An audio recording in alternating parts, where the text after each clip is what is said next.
Bago pa man umusbong ang mga lungsod, bago pa man ipinako sa papel ang mga batas, bago pa man hinati-hati ang mundo sa titulo at pagmamay-ari, may lupa. At sa ibabaw ng lupang ito, may mga paa. May mga palad, pawis, at may magsasaka. Hindi siya bayani sa monumento.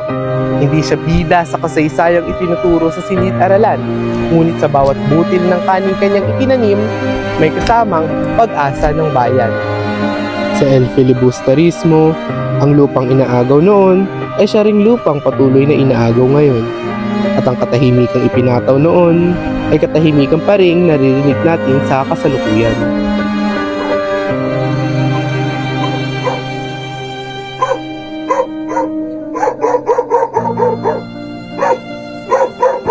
Akin ang lupain ito. Hindi ba walang may pakitang papeles sa mga papangabuso praling iyan?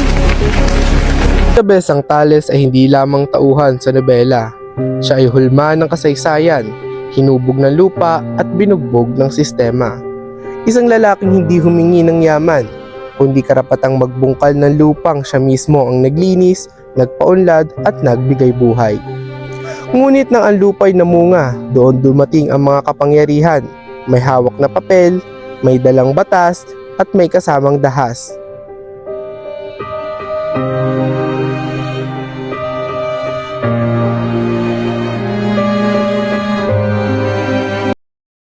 Para sa magsasaka, ang lupa ay hindi lamang lupa.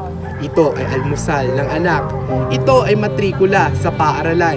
Ito ay gamot ng may sakit. At ito ang dignidad ng pamilya. Kapag nawala ang lupa, hindi lang kabuhayan ang mawawala, kundi pati na rin dangal. Ito ang sugat na paulit-ulit binubuksan ng kasaysayan mula sa panahon ni Rizal hanggang sa modernong panahon natin. Kung si Kabesang Tales ang tinig ng nakaraan, ang mga magsasaka ngayon ang patunay na hindi pa tapos ang kanyang kwento. Yung iba, niloko ko yung mayor ng sa Tinulada, binayaran ako ng 20,000. Yung mayor, tipay ko pa yun. Doon lang nakasambot. Pero dahil ko nalugi, medyo malipong kilo ang nawala sa akin. May time po ba na nalulugi po kayo? Meron. Pagka hindi na bunga, minsan nakabunga, ang dami, mura naman ang presyo, baksak. Patulad lang magpandemya. Nakakasikita ako ng Tinulada ako. Hindi naman mabili kalbasat. Diba nang wala lumalabas sa natao sa may crossing, bawal. Bawal ang mga citizen. Nabulog ang kalbasa ko rito, ang dami. Bulog. Paano ka po nagsimulang magtanim? Siyempre, bago ka magsimula sa gagawin mo, pag-aralan mo muna. Pinag-aralan ko yan eh. As a agriculture, alam ko na yan kung anong gagawin. Siyempre, ang una dyan, linisin mo paligid. Pag nalinis na, araruhin mo na. Pagtapos mo maararo, magbinhi ka. Gaya ng talong, kamatis, sili. Pag abot na ng 2 weeks na yan, pag pwede na siyang i-transplant mo na yan. Maliban lang sa mais. kalabasa, direct na yan, pati sitaw. Hindi mo na pwede i-transplant yan. At saka pag lumaki na, aabunuan mo. Abunuan mo ng naayon sa kanila. Pag naghaba na yan at kita mo nang mamumulaklak na, tirahin mo na yan ng complete. Pag tapos nun, i-monitor mo na naman yan. Pag marami insekto, siyempre isprayan mo ang naayon sa kanila. Kung meron po ulit kayong pagkakataon magtanim, gagawin niyo po ba ulit ito? Bakit hindi? Yun naman ang trabaho ko. At saka maganda yung nagtatanim ka kasi mayroon kang aanihin. Huwag kang umasa sa mga tinda dyan. Yun, pag nagtanim ka, hindi mo pa masigurado na ang kakainin mo ay malusog o hindi.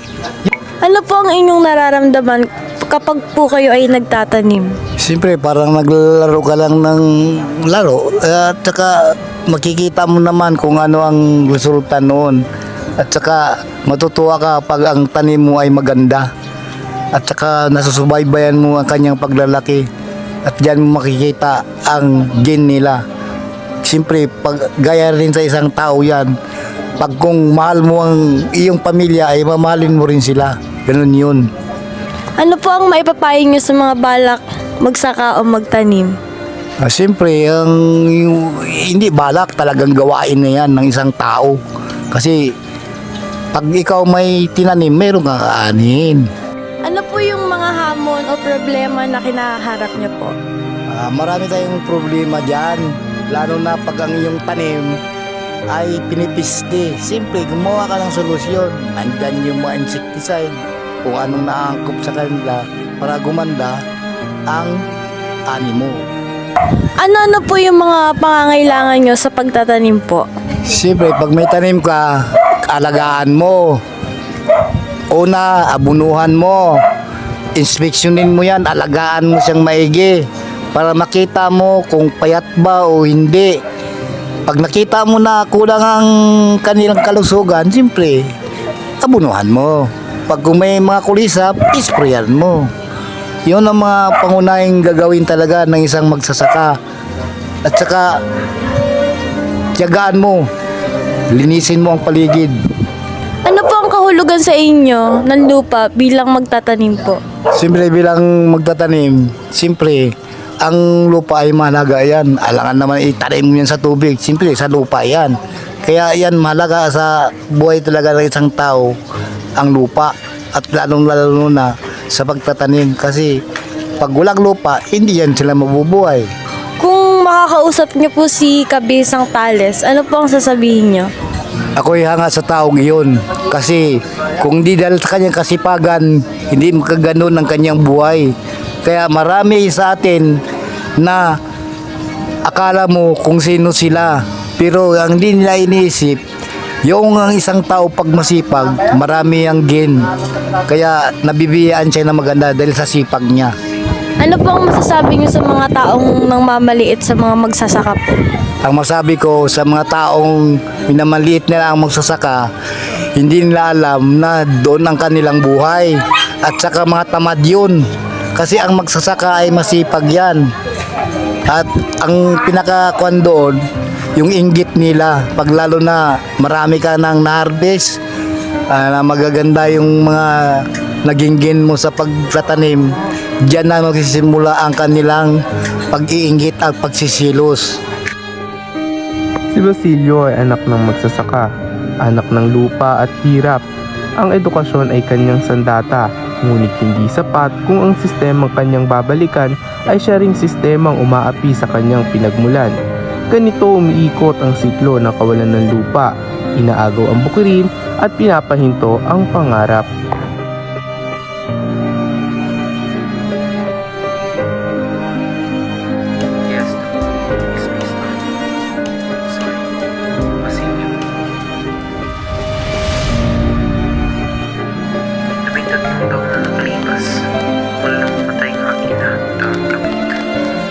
Matinding paghihirap ang aking dinanas. Nagtungo papuntang Maynila. Hindi man lang alam kung saan tutungo o saan titira. nawalan na ako ng pag-asa. Dumating siya, sinabi na ang sadya ko. Nagparang sa akin. Tinis ko lahat ng mga kutsa na paglalait na aking mga kalasan.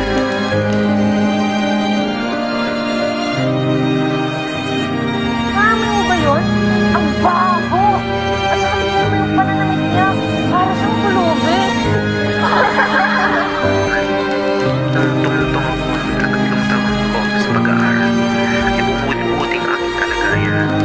Napagtapos ako ng kolehiyo sa kursong medisina.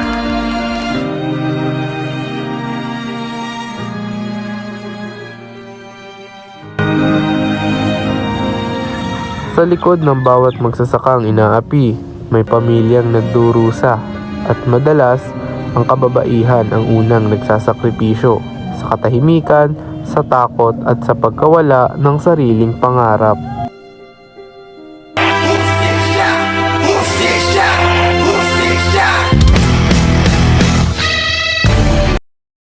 Aking kamustuhan na mapalaya ang aking minamahal na si Basilio.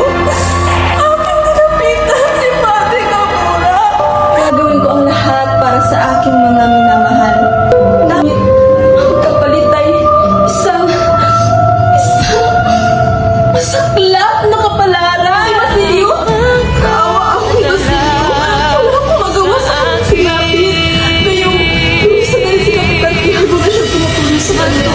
Hindi ko nga alam ang aking gagawin. Si Padre Camora lang ang makakatulong sa akin.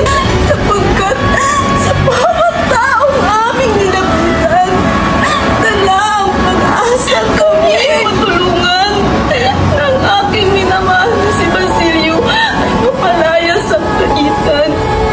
Iisa lamang ang kanilang tinuran. Lumapit ka kay Padre Camora!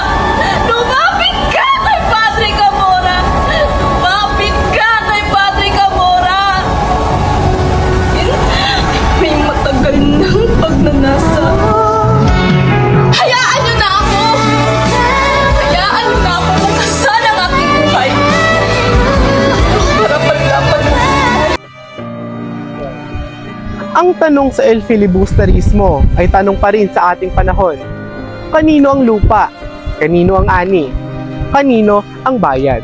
Hanggat may magsasaka nakatapak sa lupang hindi kanya, hindi pa tapos ang kwento. Ang El Filibusterismo ay hindi lamang binabasa, ito ay patuloy na isinasabuhay.